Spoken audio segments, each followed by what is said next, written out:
Perkenalkan, nama saya Vicky Firlana. Saya dari jurusan Pendidikan Biologi UIN Raden Intan Lampung angkatan 2018. Di sini saya akan menyajikan sebuah video mengenai tentang prinsip-prinsip dari pengembangan kurikulum. Langsung saja simak video berikut ini. Baik, yang pertama yang akan saya jelaskan yaitu mengenai pengertian prinsip-prinsip pengembangan kurikulum. Jadi sebelum masuk ke pengertian prinsip-prinsip pengembangan kurikulum, kita harus tahu apa pengertian dari pengembangan kurikulum itu sendiri, yaitu adalah sebuah proses yang merencanakan menghasilkan suatu alat yang lebih baik dengan didasarkan pada hasil penilaian terhadap kurikulum yang telah berlaku sebelumnya, sehingga dapat memberikan kondisi belajar mengajar yang baik atau yang lebih nyaman dari sebelumnya. Dengan kata lain, pengembangan kurikulum ini adalah kegiatan untuk menghasilkan kurikulum baru melalui langkah-langkah penyusunan kurikulum atas dasar hasil penilaian yang dilakukan selama periode waktu yang tertentu. Sedangkan menurut tim pengembangan MKDP kurikulum dan pembelajaran, pengembangan kurikulum itu adalah proses identifikasi, analisis, sintesis, evaluasi, pengembangan keputusan, dan kreasi elemen-elemen kurikulum.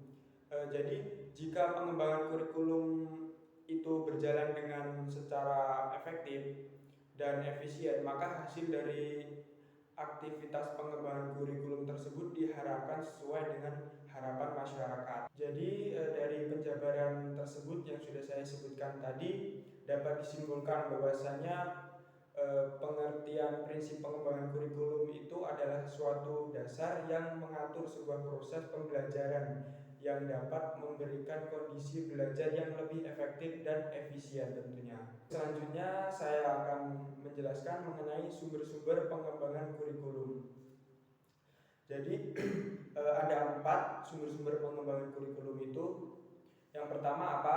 Yaitu data empiris.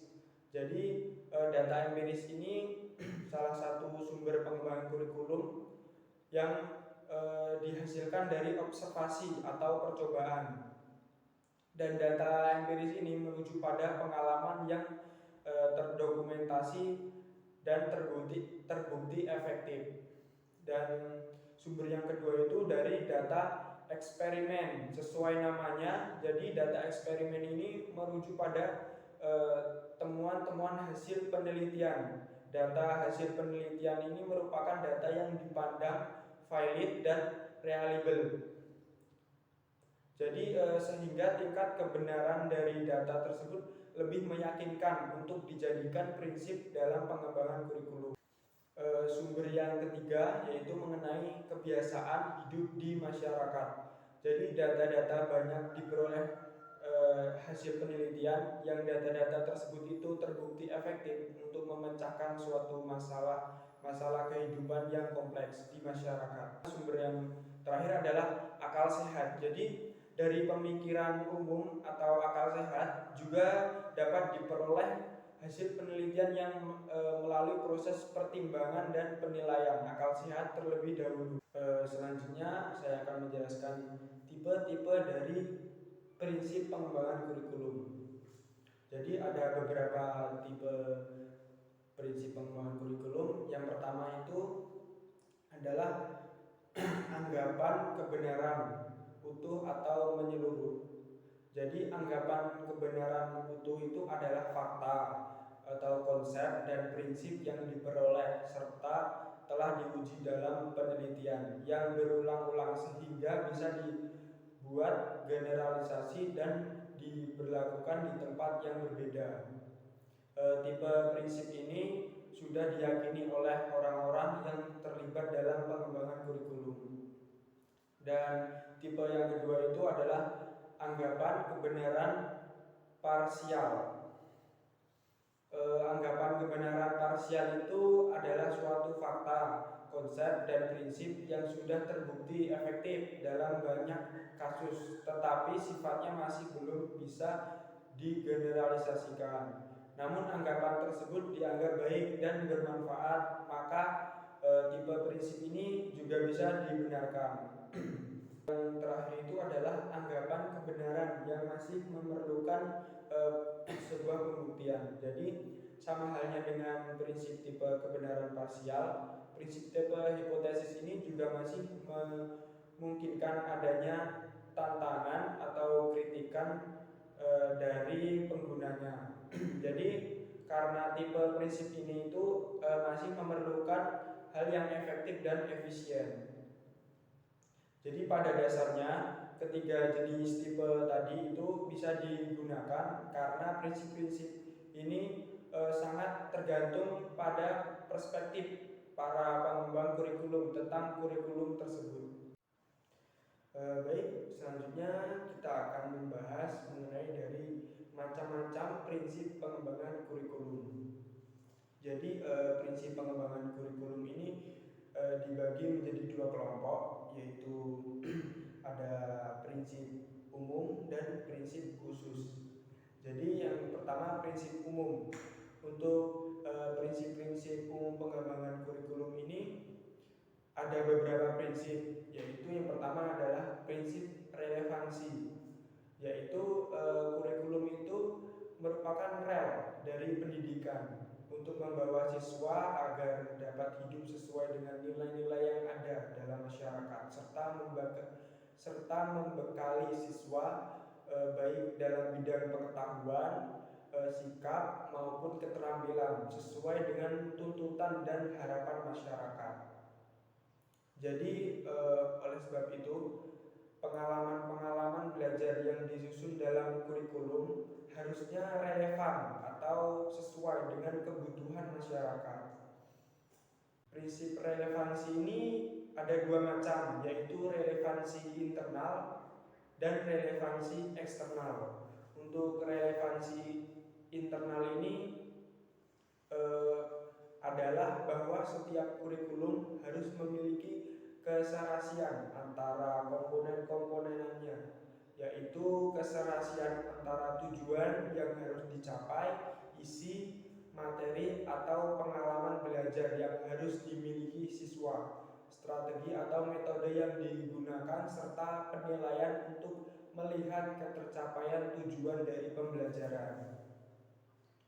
Untuk relevansi eksternal itu berkaitan dengan keseharian keserasian antara tujuan dan isi dan proses belajar siswa yang tercakup dalam kurikulum dengan kebutuhan dan tuntutan dari masyarakat.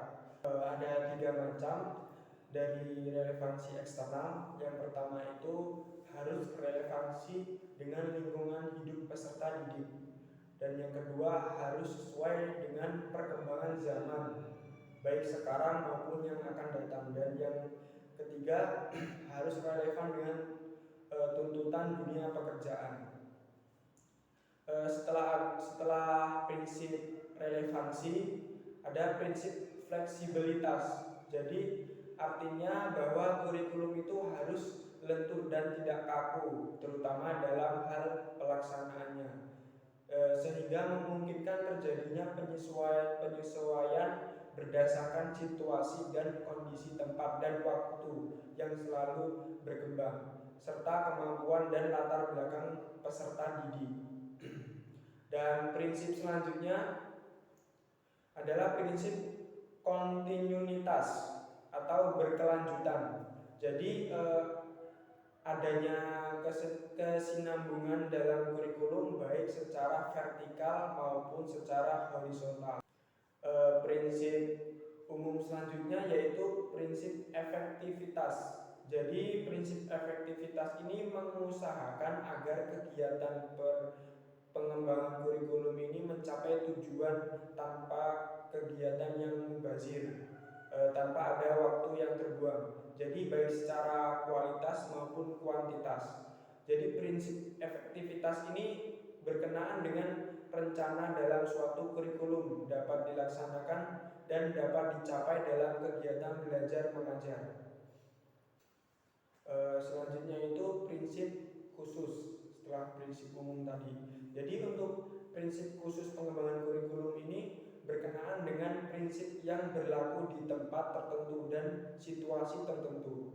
Prinsip ini juga merujuk pada prinsip-prinsip yang digunakan dalam pengembangan komponen-komponen kurikulum secara khusus seperti tujuan, isi, metode, dan evaluasi. Adapun beberapa prinsip pengembangan kurikulum secara khusus. Yang pertama ada prinsip yang berkenaan dengan tujuan pendidikan. Jadi tujuan pendidikan itu mencakup tujuan yang bersifat umum atau jangka panjang, jangka menengah, dan jangka pendek atau khusus. Dan prinsip khusus selanjutnya adalah prinsip yang berkembang dengan isi pendidikan. Jadi isi pendidikan ini meliputi isi bahan ajar seperti sikap dan keterampilan. Prinsip khusus selanjutnya yaitu prinsip berkenaan dengan proses pembelajaran. Jadi untuk menentukan pendekatan, strategi, dan teknik apa yang digunakan dalam proses pembelajaran, hendaknya perkembangan kurikulum itu harus memperhatikan beberapa hal berikut, yaitu seperti apakah strategi atau metode atau teknik yang akan digunakan dalam proses pembelajaran itu cocok, dan apakah strategi metode tersebut menunjukkan kegiatan yang bervariasi sehingga dapat melayani perbedaan individu atau siswa, dan apakah strategi atau teknik tersebut dapat memberikan urutan kegiatan. Dan prinsip selanjutnya yaitu prinsip yang berkenaan dengan media atau alat bantu untuk suatu proses pembelajaran. Jadi untuk mewujudkan proses pembelajaran yang efektif dan efisien itu perlu didukung oleh penggunaan media dan alat bantu. Prinsip yang terakhir itu adalah prinsip yang berkenaan dengan evaluasi. Jadi evaluasi itu kan merupakan bagian yang tak terpisahkan dari pembelajaran. Untuk itu pengembangan kurikulum ini harus memperhatikan prinsip-prinsip dari evaluasi. Jadi prinsip-prinsip evaluasi itu seperti objektivitas, komprehensif, komparatif, mendidik, prinsip evaluasi, dan praktis. Jadi dalam prakteknya paling tidak harus ada 5 fase yang harus diperhatikan dalam pengembangan kurikulum dalam kegiatan evaluasi, yaitu perencanaan evaluasi, pengembangan alat evaluasi, pengumpulan data, pengolahan hasil evaluasi, laporan, dan pemanfaatan hasil evaluasi. Sampai di sini pembelajaran kita hari ini mengenai prinsip-prinsip pengembangan kurikulum. Bila ada materi yang saya sampaikan kurang tepat, saya mohon maaf, dan kepada Allah saya mohon ampun. Saya akhiri, wabillahi taufiq wal hidayah. Wassalamualaikum warahmatullahi wabarakatuh.